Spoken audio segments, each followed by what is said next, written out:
नमस्कार, आदाब, सत श्री अकाल। स्वागत है आपका अपना चैनल धर्मदाय स्टोरी टेलर। उम्मीद है आप सभी अच्छे होंगे, आपकी फैमिली अच्छी होगी। आप अपना और अपनों का ख्याल रखें। दोस्तों, 2025 का महाकुंभ आरंभ हो गया है। संगम के किनारे पवित्र भूमि पर करोड़ों श्रद्धालु स्नान करने और भगवान का आशीर्वाद प्राप्त करने के लिए एकत्रित हुए हैं। चारों तरफ हर्षोल्लास का माहौल था। जगह जगह साधु संत अपने शिविरों में धर्म चर्चा कर रहे थे। भक्ति का माहौल चारों तरफ फैला हुआ था। हर तरफ हर हर गंगे और जय भोलेनाथ के जयकारे लग रहे थे। कुंभ मेला विश्व का सबसे बड़ा सांस्कृतिक और धार्मिक मेला है। इसके दौरान संपूर्ण भारत के लोग जगह जगह एकत्रित होकर नदी में स्नान करते हैं। संतों के प्रवचन जगह जगह चलते रहते हैं और आध्यात्मिक ज्ञान प्राप्ति के साथ ही अपने जीवन को सुंदर बना रहे थे। कुंभ का मेला केवल मेला ही नहीं, यह एक तरह का महापर्व है। कुंभ मेला के आयोजन के पीछे बहुत बड़ा विज्ञान है। जब जब इस मेले के आयोजन की शुरुआत होती है, सूर्य पर हो रहे विस्फोट बढ़ जाता है और इसका असर धरती पर भयानक रूप से होता है। देखा गया है कि प्रत्येक 11-12 वर्ष के बीच में सूर्य पर परिवर्तन होता है। महाकुंभ का आयोजन बहुत ही धूमधाम से किया जाता है, पर इस पवित्र आयोजन के पीछे भयानक षड्यंत्र रचा जा रहा था, जिसका कोई अंदाजा नहीं लगा सकता था। कुंभ के दौरान एक गुप्तचर एजेंसी को पता चला कि कुछ संदिग्ध लोग मेले में घुस चुके हैं।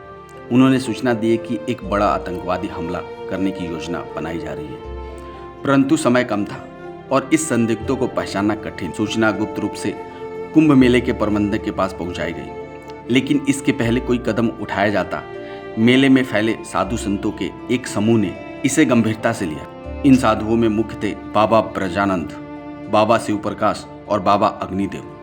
बाबा ब्रजानंद ने अपने तेज दिमाग और ढीन इच्छा शक्ति के लिए प्रसिद्ध थे। बाबा शिव प्रकाश एक अद्वितीय खुफिया और योजनाकार थे और बाबा अग्निदेव एक योद्धा संत थे, जिनका प्रशिक्षण प्राचीन युद्ध कला में हुआ था।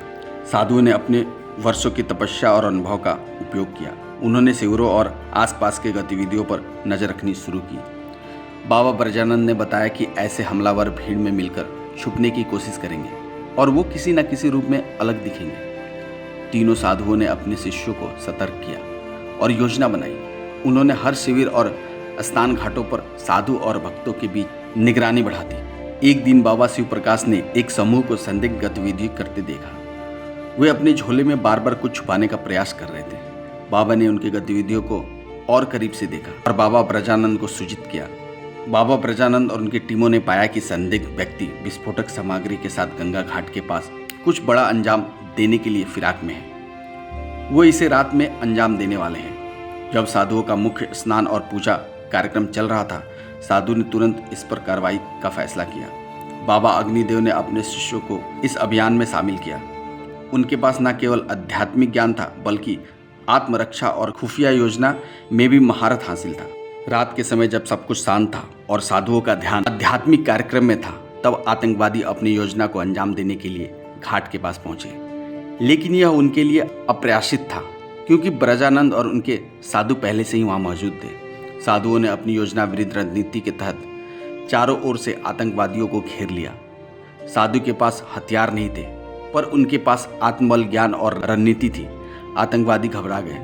बाबा अग्निदेव ने अपनी कुशलता से एक को निष्क्रिय कर दिया, जबकि उनके शिष्यों ने बाकी को पकड़ लिया।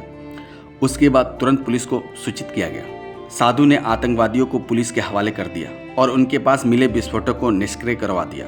साधुओं की सतर्कता और साहस ने न केवल हजारों लोगों की जान बचाई, बल्कि एक संदेश भी दिया कि धर्म और अध्यात्म के प्रति समर्पित व्यक्ति भी संकट के समय अपने समाज की रक्षा करने के लिए खड़े हो सकते हैं। बाद में सरकार और प्रशासन ने इन साधुओं को सम्मानित किया और उनकी बहादुरी को सराहा। यह घटना महाकुंभ के इतिहास में हमेशा याद रखी जाएगी, जहां साधुओं ने न केवल धर्म की रक्षा की, बल्कि मानवता की भी रक्षा की। दोस्तों, यह कहानी सुनाने का मेन उद्देश्य आपको जागृत करना है, आपका मनोबल बढ़ाना है। हम कभी नहीं चाहेंगे कि इस कहानी से आपका दिल दुखे।